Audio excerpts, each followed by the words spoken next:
에레미야 6장 1절에서 15절. 동남아에서 왕성하게 선교 활동을 하시는 장요나 선교사님이 계십니다. 이분이 선교사가 되시기 전 기업을 일구는 사장님이었습니다. 이분이 그 졸지에 식물 인간이 되었죠. 의식은 있는데 온몸이 움직여지지가 않습니다. 온몸이 말을 듣지 않는데 청력만큼은 제 기능을 감당해서 다 들을 수 있었다고 합니다. 답답한 것은 듣기는 듣지만 반응을 할 수 없었던 것이죠. 한 번은 회사 임원이 찾아와 장요나 이분이 다 듣고 있는데 듣지 못하는 것으로 안 그가 이분의 비리를 사모님께 고자질을 했습니다. 장요나 이분은 속으로 야, 그 얘기를 하면 어떡해? 내가 다시 일어나면 너는 내 손에 요절날 줄 알아라. 마음뿐이지 전혀 표현할 수 없어 답답했다는 것이죠.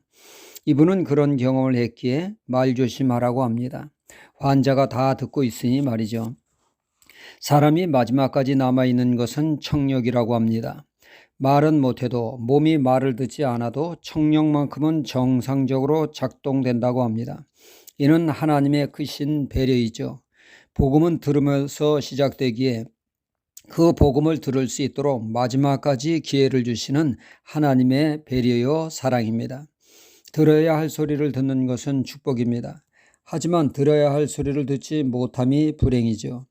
어느 청각 장애자가 기차 건널목에서 기차 소리를 듣지 못해 생명을 잃는 일이 발생했다고 하지 않습니까?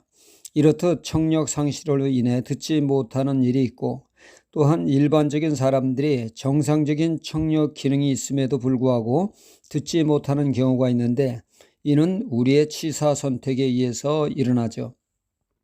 솔로몬 왕을 이어 그의 아들 르호보암이 왕위에 오르게 됩니다. 르호보암이 왕위에 오르자 이스라엘 백성의 대표인 여로보암이 왕을 찾아와 청원을 합니다. 솔로몬 왕이 자신의 궁궐을 지을 때 과도한 부역과 과도한 세금 징수로 인해 백성들의 삶이 피폐해졌으니 세금 감면을 요청한다고 했습니다. 이에 르호보암 왕은 말미를 달라고 하고는 즉각 어전회의를 열게 됩니다. 이 사안에 대해서 원로들은 백성들의 말이 옳다고 하면서 그들의 말을 들어주어 국민 화합을 이끌어야 할 때라고 세금 감면을 지지했습니다. 이에 르호보암 왕은 젊은 신하들에게 묻습니다. 자네들은 이 사안을 어떻게 생각하는가? 그러자 젊은 신하들은 원로들의 의견과는 정반대의 말을 하죠. 왕이시여, 초장부터 백성들에게 밀리면 끝장입니다. 자칫 백성들에게 노란하는 수가 있습니다. 끌려다니게 됩니다. 그러니 초장부터 기선제압을 해야 합니다. 확실하게 잡아두어야 합니다. 그러니 더 강경하게 나가셔야 한다는 얘기죠. 나는 부왕 솔로몬 왕보다 더 무거운 세금을 물리겠다고 말이죠. 혈기왕성한 르호보암 왕의 입맛에 젊은 신하들의 말이 딱 맞았습니다. 그 결과 정작 들어야 될 원로들의 말은 귀를 막고 들어서는 안 될 젊은 신하들의 말을 들으므로 나라가 두 쪽이 나게 되었습니다. 10지파가 북이스라엘로 떨어져 나가 독립하게 되었고, 르호보암은 남유다와 베냐민 두 지파로 쪼그라들어 간신히 명맥을 유지하는 일이 발생하게 됐습니다. 들어야 할 소리를 귀를 막는 것이 큰 불행을 자초한 것이죠.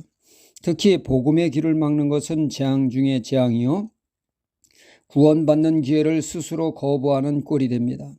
사도행전에 보면 스데반 집사님이 유대인들에게 장황하게 복음을 증거합니다.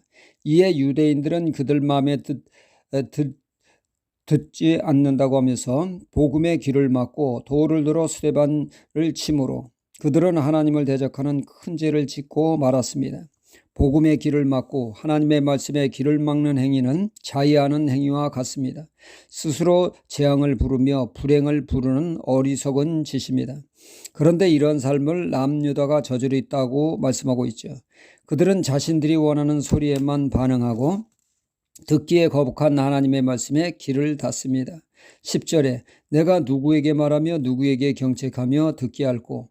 보라, 그 귀가 할례를 받지 못하였으므로 듣지 못하는도다. 보라, 여호와의 말씀을 그들이 자기에게 욕으로 여기고 이를 즐겨 아니하니. 그들은 하나님이 회개하라는 말씀, 돌이키라고 하는 말씀을 기분 나쁘게 받아 귀를 막고 대진 거짓 선지자의 달콤한 사탕 발림의 말에 귀를 기울였습니다. 거짓된 말씀에 반응을 합니다. 그 결과 하나님이 주시는 회개의 기회를 놓치고 엄청난 재앙인 바벨론 침공을 받게 되어 삶의 기반이 초토화되는 불행을 자초하게 되었던 것입니다. 복 있는 귀는 복음에, 하나님의 말씀에 반응하는 열린 귀를 가지고 있는 사람입니다. 세상 소리엔 귀를 닫고 하나님의 말씀에 쓴소리까지 소화하는 복된 귀가 되어야겠습니다. 할렐루야.